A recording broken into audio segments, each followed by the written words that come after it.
तो बच्चों कक्षा 9वीं विज्ञान बायोडाइवर्सिटी एंड क्लासिफिकेशन यानी जैव विविधता एवं वर्गीकरण नामक जो आपका पहला चैप्टर है, उस चैप्टर से हम लोगों ने कुछ बहुत इंपॉर्टेंट टॉपिकों को इसके फर्स्ट पार्ट में हम लोगों ने पढ़ा है, जिसके अंतर्गत हमने जैव विविधता और वर्गीकरण को परिभाषित किया, हमने सामूहिकरण को परिभाषित किया और विभिन्न वैज्ञानिकों के बारे में हमने ये जाना कि विभिन्न वैज्ञानिकों ने किन किन आधारों पर चीजों को बांटना शुरू किया, वर्गीकृत करना शुरू किया। तो बच्चों आज के इस वीडियो के अंतर्गत एक वैज्ञानिक थे जिनके बारे में लास्ट वीडियो में अभी हमने चर्चा किया था कि एक आपके थे कि कौन हैकल थे, एक आपका व्हिटेकर थे और एक आपके बोस थे। इन्होंने काफी सारा मेहनत किया और मेहनत करने के फलस्वरूप जो विभाजन जीवों जंतुओं और वनस्पतियों का जो विभाजन था ना, उनको एकदम बृहद पैमाने पर उनको क्या किया इन्होंने बनाने का प्रयास किया और उनको एक जगत के रूप में, सभी सजीवों को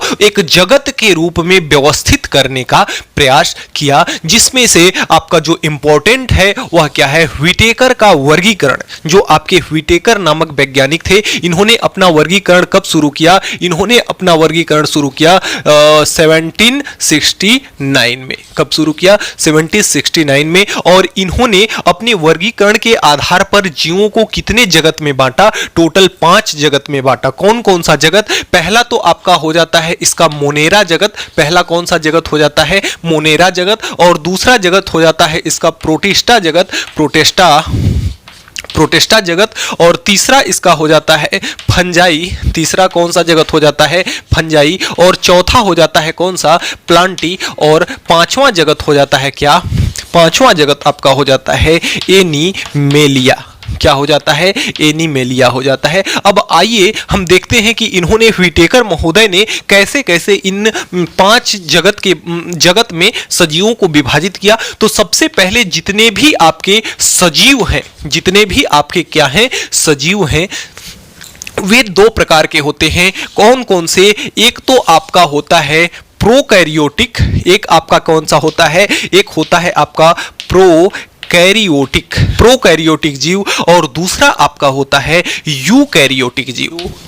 ये इस चैप्टर का जो सेकंड पार्ट है ना, इस चैप्टर का एकदम धड़कता हुआ हृदय है, इसे आप देखना बिल्कुल मत मिस कीजिएगा। इसमें बहुत सारी इंपॉर्टेंट बातें हैं जो कि आपको यहाँ ही नहीं, कक्षा 9वीं में ही नहीं, जैसे जैसे आप कक्षा 10वीं में जाएंगे, कक्षा 11वीं में जाएंगे, कक्षा 12वीं में जाएंगे, बीए में जैसे बीएससी में जाएंगे, हर एक जगह पर आपको ये एकदम बेसिक सी चीजें मिलेंगी। और यदि आपका यही से बेसिक क्लियर नहीं होगा तो आपको आगे चल करके आपके स्टडी में क्या होने वाली है, दिक्कत होने वाली है। तो ध्यान से समझते चलिएगा। मैं हर एक बात को एकदम बिल्कुल सहज सरल और बिल्कुल देसी भाषा में हर एक परिभाषा को समझाऊंगा, और हमारा कोशिश यही रहेगा कि आपको किसी भी चीज को रटने की आवश्यकता ना पड़े, हर चीज को आप समझ सकें और समझ करके आप दूसरे को भी समझा सकें। तो बच्चों सबसे पहली चीज यहां पे आई है प्रोकैरियोटिक प्रकार का जीव। तो प्रोकैरियोटिक देखिए,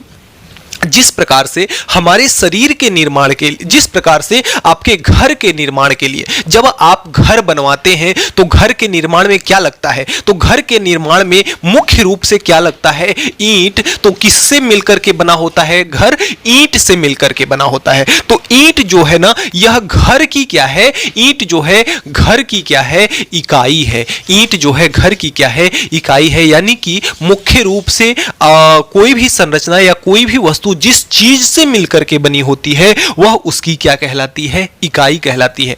तो जो आप हमारा इतना बड़ा शरीर देख रहे हैं, या आप अपने दैनिक परिवेश में जो भी जीव जंतु पेड़ पौधे देख रहे हैं, सभी की इकाई क्या है, सभी की इकाई है आपकी कोशिका। सभी की इकाई क्या है, आपकी कोशिका, जिसकी अंग्रेजी क्या होती है, सेल। तो जिस प्रकार से पूरे घर की इकाई क्या है, आपकी ईंट है, उसी प्रकार से जो कोशिका होती है वह क्या होती है, सजीवों की इकाई होती है। यानी कि किसी भी प्रकार का जीव हो, किसी भी प्रकार की वनस्पतियां हो, किससे मिलकर के बनी है, कोशिका से मिलकर के बनी है। अब कोशिका जैसे आपने केमिस्ट्री में भी पढ़ा होगा, पिछली क्लासों में, छोटी क्लासों में आपको बताया गया होगा कि कोई भी, जो भी आपकी आंख के सामने कोई भी पदार्थ दिख रहा है तो वो उन पदार्थों में क्या होता है, एक छोटा सा परमाणु होता है। उस परमाणु के अंदर नाभिक होता है और उसमें न्यूट्रॉन और प्रोटॉन होते हैं और इलेक्ट्रॉन चारों ओर क्या करते हैं, चक्कर लगाते हैं। यानी कहने का मतलब, फिलहाल मैं उस टॉपिक पे जाना नहीं चाहता, फिलहाल आप इतना ही समझ लीजिए कि जो भी कोई वस्तु है, जो भी कोई आपकी कोई भी वस्तु है, वह जिस छोटी से छोटी चीज से मिलकर के बनी रहती है वह उसकी क्या कहलाती है, इकाई। तो हमने आपको बताया कि जो मानव का शरीर है वह किससे मिलकर के बना है, कोशिका से मिलकर के बना है। अब आइए देखते हैं कि कोशिका क्या है। कोशिका एक प्रकार की, इसकी संरचना अगर इसको बहुत जूम करके देखा जाए तो इस प्रकार की क्या होती है, संरचना होती है। इसमें बहुत सारे चीज होते हैं। जैसे इसमें एक क्या पाया जाता है, बीच में इसके पाया जाता है एक केंद्रक, और इसमें भरा होता है कोशिका द्रव। अब जब कक्षा 10वीं में या और बड़ी कक्षाओं में जाएंगे तो इसके बारे में बहुत डिटेल से आपको पढ़ना है। फिलहाल मैं इससे आपको बस परिचित कराना चाहता हूं कि ऐसा ना हो कि जब आप कक्षा 10वीं में जाएं, जब आप कक्षा 11वीं में जाएं तो कोशिका देख करके आप भ्रमित हो जाए कि कोशिका क्या है। तो कोशिका आपकी क्या है, जीवन की इकाई है। कोशिका सजीवों के जीवन की क्या है, इकाई है। तो कमेंट बॉक्स में सभी बच्चों का कमेंट आना चाहिए कि कोशिका क्या है, जीवन की इकाई है। यदि आप किसी भी बात को कमेंट बॉक्स में लिखते हैं ना, किसी भी परिभाषा को अगर आप कमेंट बॉक्स में लिखते हैं ना, तो वो परिभाषा आपके दृष्टि पटल पर, आपके दिमाग में हमेशा के लिए छप जाती है और हमेशा के लिए वो याद हो जाती है, फिर कभी नहीं भूलती। इसलिए कमेंट बॉक्स का आप लोग ज्यादा से ज्यादा इस्तेमाल करें और कमेंट बॉक्स में चीजों को अधिक से अधिक लिखने का प्रयास करें। तो आप एक ही बात लिखिए फिलहाल कि कोशिका क्या है, जीवन की इकाई है। अब आइए देखते हैं, इसमें देखिए बहुत सारे चीज होते हैं। जब आगे जाएंगे आप अगली कक्षाओं में तो आप इसके बारे में पढ़ेंगे, या फिर आपके ही बुक में अगर दिया होगा तो आगे चल करके मैं इसको बताऊंगा आपको। फिलहाल आप ये समझ लीजिए कि जो जीवन की इकाई है, सबसे छोटी इकाई, कोई भी सजीव का शरीर जिससे मिलकर के बना होता है वही आपकी क्या होती है, कोशिका होती है। तो अब हम बात करते हैं यूकैरियोटिक, तो सॉरी प्रोकैरियोटिक और यूकैरियोटिक। जो सजीव होता है वह दो प्रकार का होता है। प्रोकैरियोटिक प्रकार का एक होता है, एक यूकैरियोटिक का प्रकार का होता है। तो प्रोकैरियोटिक में कैसे जीव आते हैं, जिसमें क्या होती है, केवल एक कोशिका होती है, जिसमें केवल एक कोशिका होती है। यानी इस प्रकार की केवल एक, इसको तो मैंने बहुत जूम करके बनाया है ना, इसका 1,00,000 गुना भी अगर इसका छोटा कर दिया जाए, इसका 1,00,000 टुकड़ा भी कर दिया जाए तो भी जो एक कोशिका होगी उससे क्या होगी, छोटी होगी। अब समझ जाइए कि कोशिका कितनी छोटी होती होगी। अब जो आपका प्रोकैरियोटिक होता है उसमें केवल व केवल क्या होती है, एक कोशिका होती है और उसके अंदर केंद्रक अनुपस्थित रहता है। इसमें एक कोशिका तो होती है, लेकिन जो प्रोकैरियोटिक प्रकार का जीव होता है वह एक कोशिकीय होता है और उसमें उसके कोशिका में केंद्रक क्या होता है, अनुपस्थित रहता है। कि यानी कि ये जो कोशिका है ना, इसका मुख्य भाग आपका होता है केंद्रक। इसका मुख्य भाग क्या होता है, केंद्रक होता है। इसमें गोल्जी बॉडी इत्यादि बहुत सारे चीज होते हैं, लेकिन इसका जो मुख्य भाग होता है, मुख्य पार्ट होता है, वह क्या होता है, केंद्रक होता है। मुख्य पार्ट क्या होता है, केंद्रक होता है। यही कोशिका क्या करती है, आगे चल करके जब बड़ी होती है तो बीचों बीच क्या हो जाती है, विभाजित हो जाती है, टूट जाती है। और जैसे जैसे जैसे जैसे कोशिका विभाजित होती जाती है, कोशिका जैसे ये कोशिका क्या हो गई, विभाजित हो गई, टूट गई, तो ये टूट करके खत्म नहीं हो गई, यह 1 से 2 कोशिका बन गई। अगर 2 टुकड़ों में विभाजित हो गई तो 2 कोशिका बन गई। इसी प्रकार से जल्दी जल्दी जल्दी हमारे शरीर के अंदर कोशिका का होता है विभाजन, जिससे हमारे शरीर का आकार, रंग, रूप इत्यादि सब क्या होता है परिवर्तन। तो हमारे शरीर में परिवर्तन किसके कारण होता है, कोशिका विभाजन के कारण।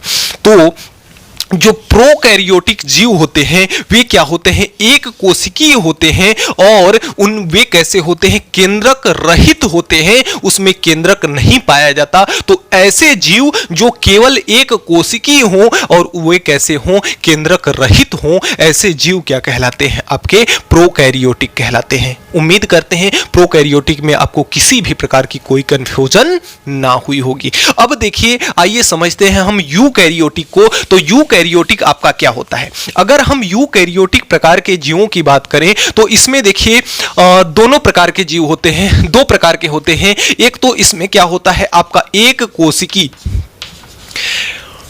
इसमें एक पहला क्या होता है एक कोशिकी होता है और क्या होता है बहुकोशिकी होता है।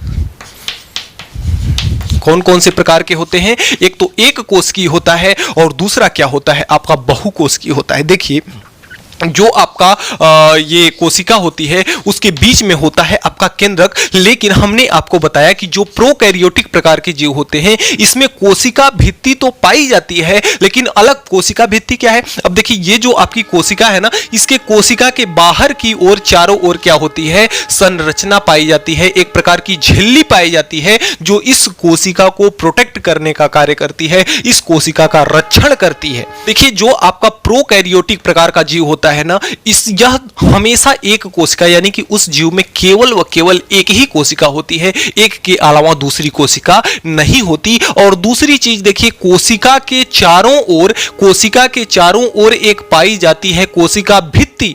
तो जो प्रोकैरियोटिक प्रकार के जीव होते हैं उसमें कोशिका भित्ति तो पाई जाती है लेकिन वह कोशिका भित्ति कुछ अलग ही प्रकार की होती है, वह कोशिका भित्ति कुछ अलग ही प्रकार की होती है जो कि प्रोटीन और कार्बोहाइड्रेट से बनी होती है। अब लेकिन यूकैरियोटिक में भी एक कोशिकीय जीव होते हैं, हमने आपको बताया कि यूकैरियोटिक में भी एक कोशिकीय हुए और प्रोकैरियोटिक में भी एक कोशिकीय हुए। तो इसमें और इसमें अंतर क्या है, तो इसमें जो आपके प्रोकैरियोटिक प्रकार के जीव हैं उसमें जो एक कोशिका है और जो आपका यूकैरियोटिक प्रकार के जीवों में जो एक कोशिकीय जीव हैं उनमें क्या अंतर है। तो देखिए इसमें क्या है कि जो आपके यूकैरियोटिक होगा ना, इसमें के कोशिका में केंद्रक हर हाल में पाया जाएगा और इसकी जो कोशिका भित्ति होती है, जो कोशिका के बाहर चारों ओर क्या होता है आवरण होता है, वह कार्बोहाइड्रेट और प्रोटीन का नहीं बना होता बल्कि किसका बना होता है,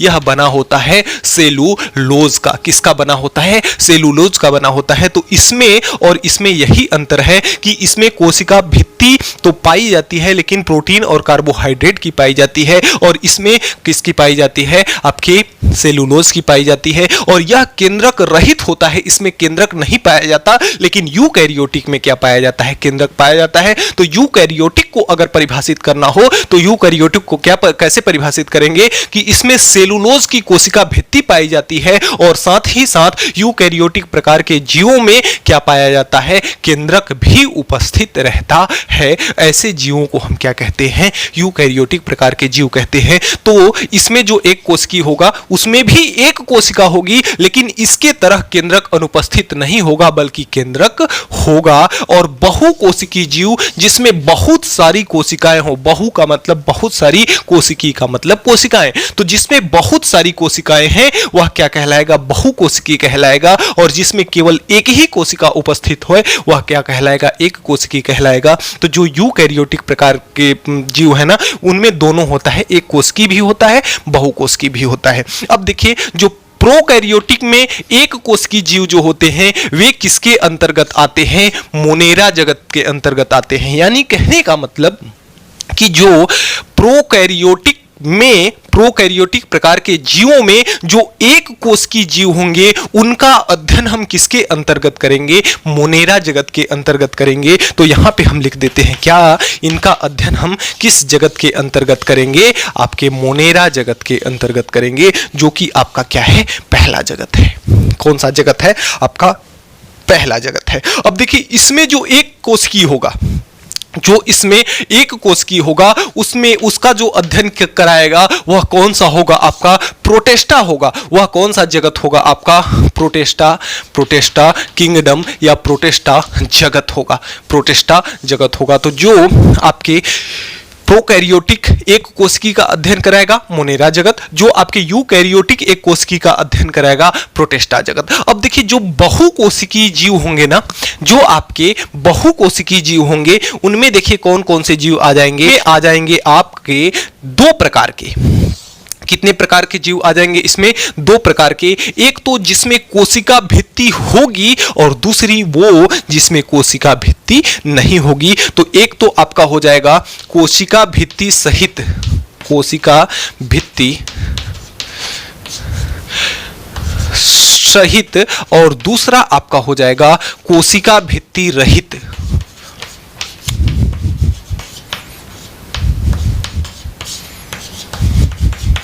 एक आपका हो जाएगा कोशिका भित्ति सहित और दूसरा हो जाएगा कोशिका भित्ति रहित। यानी कि जो यह कोशिका होती है उस कोशिका के चारों ओर एक आवरण पाया जाता है जिसे हम कहते हैं कोशिका भित्ति।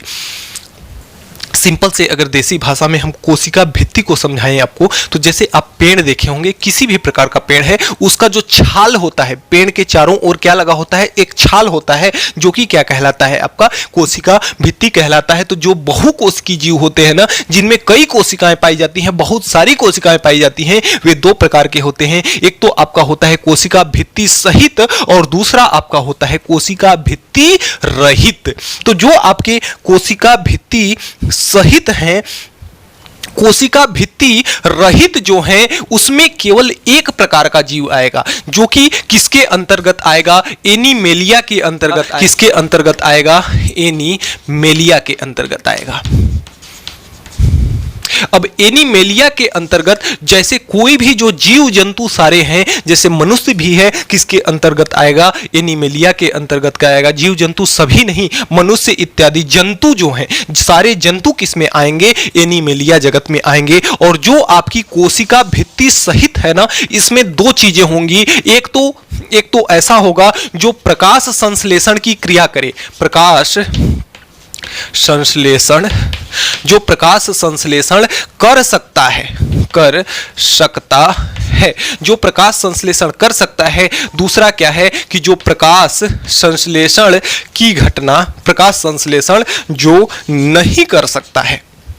देखिए, कोशिका भित्ति सहित में दो प्रकार के आएंगे। एक तो जो प्रकाश संश्लेषण कर सकता है, जैसे कि पेड़ पौधे हो गए, और दूसरा आपका जो प्रकाश संश्लेषण नहीं कर सकता है। तो जो प्रकाश संश्लेषण नहीं कर सकता है वह आपका हो जाएगा राइजोपस, और जो प्रकाश संश्लेषण नहीं कर सकता है उसे हम कहते हैं फंजाई। उसे हम क्या कहते हैं, फंजाई कहते हैं। जैसे आपने नदी के किनारे देखा होगा, नदी के किनारे देखा होगा, काई लग जाती है, तो वो जो काई है ना, वह किसके अंतर्गत आएगा, आपके फंजाई के अंतर्गत आएगा। और जो प्रकाश संश्लेषण कर सकते हैं वह क्या होते हैं, प्लांटी होते हैं, पादप होते हैं, पौधे होते हैं। तो इनको हम किसके अंतर्गत रखेंगे, इनको हम प्लांटी के अंतर्गत रखेंगे। अब देखिए, यह आपके जीवों का वर्गीकरण कंप्लीट होता है। फिर से एक बार जल्दी से इसको रिवाइज करते हैं। सबसे पहला चीज कि सजीव जो होते हैं दो प्रकार के होते हैं, प्रोकैरियोटिक और यूकैरियोटिक। प्रोकैरियोटिक में क्या होता है कि इसमें केवल व केवल एक कोशिका पाई जाती है, और इसको हम किसके अंतर्गत अध्ययन करते हैं, मोनेरा जगत के अंतर्गत करते हैं। इसमें आपके जो जीवाणु होंगे वे आपके क्या होंगे, आ जाएंगे। अब यूकैरियोटिक जो है, यूकैरियोटिक में आपके एक कोशिकीय भी जीव होते हैं और बहुकोशिकीय भी जीव होते हैं।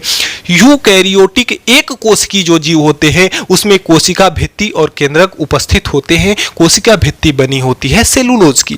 और दूसरी चीज कि इसके जो एक कोशिकीय जीव हैं उनका अध्ययन हम प्रोटिस्टा जगत के अंतर्गत करते हैं। किसके अंतर्गत, प्रोटिस्टा जगत के अंतर्गत करते हैं। अब बहुकोशिकीय जीव दो प्रकार के हो जाएंगे, एक तो जिसमें कोशिका भित्ति होगी और दूसरी जिसमें कोशिका भित्ति नहीं होगी। तो हमारे मनुष्य के अंदर देखिए या किसी भी जंतु के अंदर देखिए तो क्या कोशिका भित्ति पाई जाती है। पेड़ जो आपका होता है, पेड़ की जैसे छाल होती है, तो पेड़ के छाल के तरह हमारे अंदर कुछ पाया जाता है क्या, नहीं पाया जाता। तो जिसमें कोशिका भित्ति रहित होता है उसे हम एनीमेलिया जगत के अंतर्गत पढ़ते हैं। तो जो आपके मनुष्य या जो कुछ कोई भी आपके जंतु हैं, किसके अंतर्गत उनका अध्ययन होगा, एनीमेलिया जगत के अंतर्गत होगा। और जो कोशिका भित्ति सहित है उनमें भी दो प्रकार का होता है। जैसे एक जो प्रकाश संश्लेषण कर सकता है, जो प्रकाश संश्लेषण कर सकता है उनका अध्ययन हम प्लांटी जगत के अंतर्गत करते हैं, और जो प्रकाश संश्लेषण नहीं कर सकता उनका अध्ययन हम फंजाई जगत के अंतर्गत करते हैं।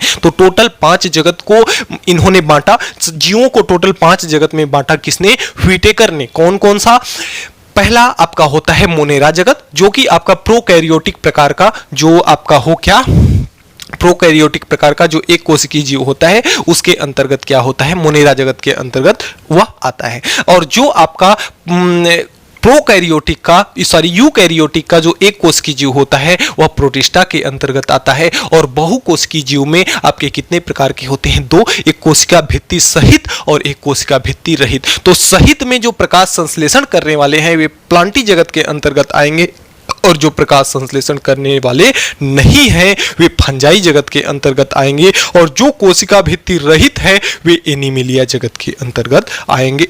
तो इस प्रकार से आप व्हिटेकर का वर्गीकरण समझ सकते